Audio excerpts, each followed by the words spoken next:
Hey there, my name is Jerry Webb, and my micro-teaching assignment was Multiple Intelligence.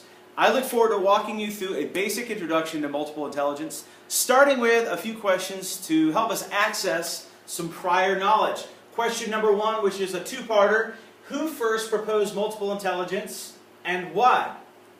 Second question, also a two-parter: according to this theory, how many different kinds of intelligence are there and what are they? I hope you'll keep these in mind as we walk through the presentation, because at the end, or by the end, you should be able to answer these.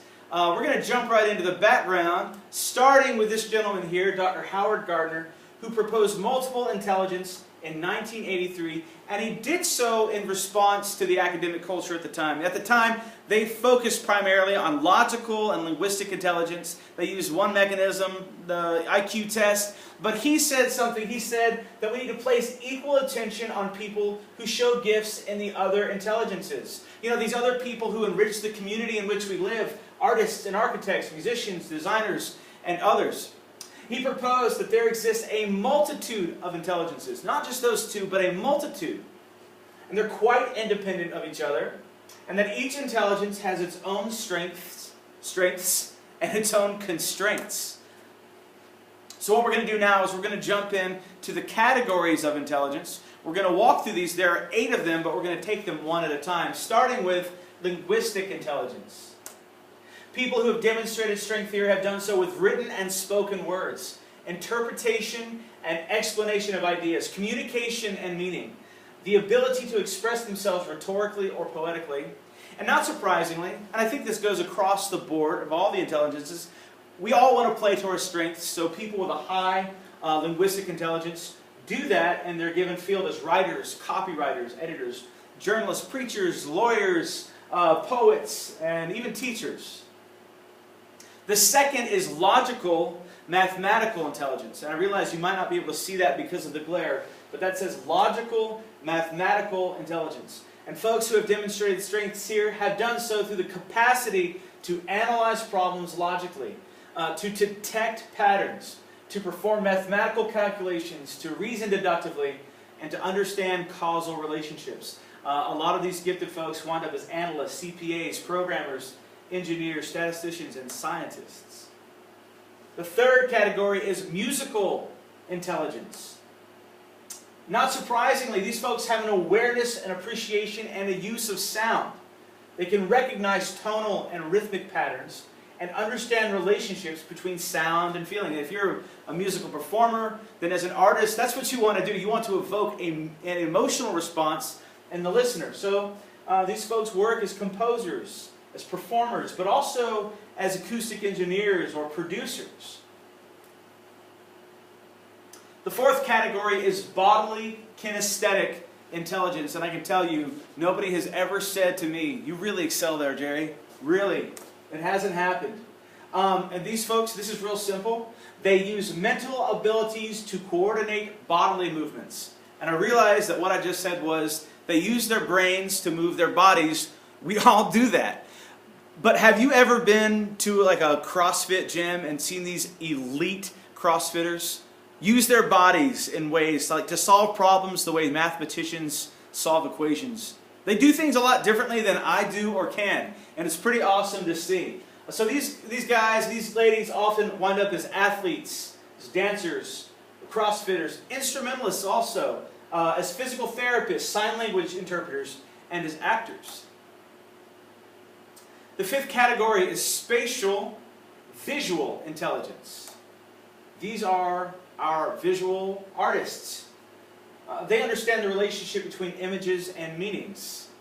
They have a capacity to think in images. They have a highly developed pictorial imagination.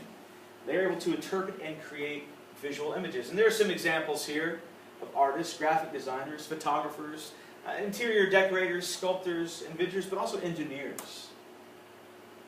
The sixth category is interpersonal intelligence. These are people. You know, that people person, kind of person. They have the capacity to interpret behavior and communication. They understand relationships between people and their circumstances or their situations. They can relate well with others. And maybe as a teacher, maybe you have a high interpersonal intelligence, which is awesome. You're going to need it. because you're going to be working with, you know, little people, and then they're grown-up people. And so all those skills that you have, the gift that you have, is going to come to bear in your profession. So these folks wind up as caregivers, counselors, healthcare providers, mediators, psychologists, therapists. The list, it really goes on. This is just a few that we can name. 7 is intrapersonal intelligence. And I like Googled this. I was like, what field is there? What is the role? What do they do? These people are self-aware. They're involved in the process of changing personal thoughts, their own beliefs, their behaviors in relation to their situation, and they're able to use those skills to regulate their lives. I don't know what the job would be. Maybe living, maybe being a human being.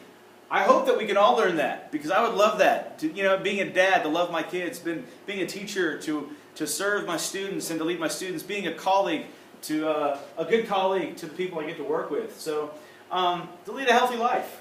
This is pretty awesome stuff. I mean, I think it's awesome. Maybe you don't. I don't know. The last one is naturalistic intelligence. These are the people who can take a walk through the woods and know what's happening and what it involves. And they have the ability to recognize and categorize plants, animals, and other objects in nature. These are often botanists, zoologists, maybe veterinarians, biologists, foresters, or FWC officials.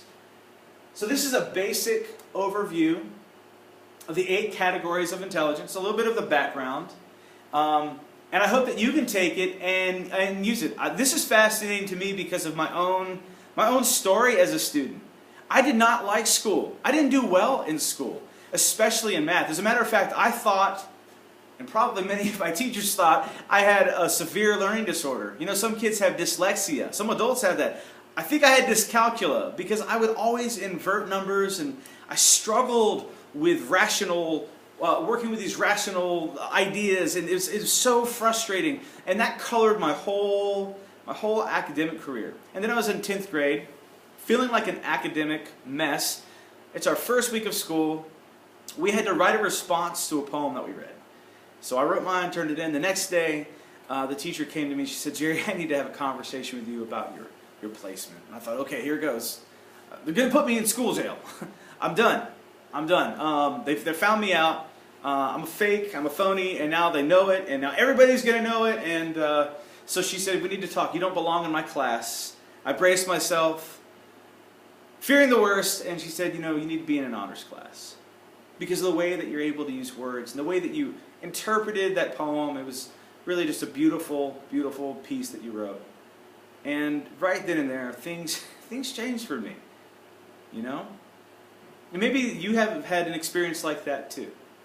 I don't know what you're going to do or what you are doing, but I currently work in a school. It's a Title I school. There's a lot of poverty in this community, and these kids come in and they're not ready to learn. We know that there are a lot of factors that correlate with poverty. It's not just a lack of provision. It's not just being physically deprived of material needs. There are other forces, emotional and moral and maybe spiritual as well. These kids come in with a lot on their plates, and maybe this is just one more tool in our toolkit. Yeah, we use formative assessments. Yes, we use tests and other assessments to track and monitor their progress, but maybe this is one more tool for us just to help them identify a strength and then to make a big deal about it, to inspire them forward. I like working in 5th grade because I wish someone would have come to me when I was a 5th grader. And yeah, I'm new to this. I'm 38, and I've only been doing this for 3 years. But I like being where I am because I can meet kids where they are. And some days it's difficult. Some days I want to find a private bathroom after school and just beat my head against the wall. Not really, though. That's weird to say. But on most days, I'm able to see these kids where they are. And maybe that's what you're in it for, too.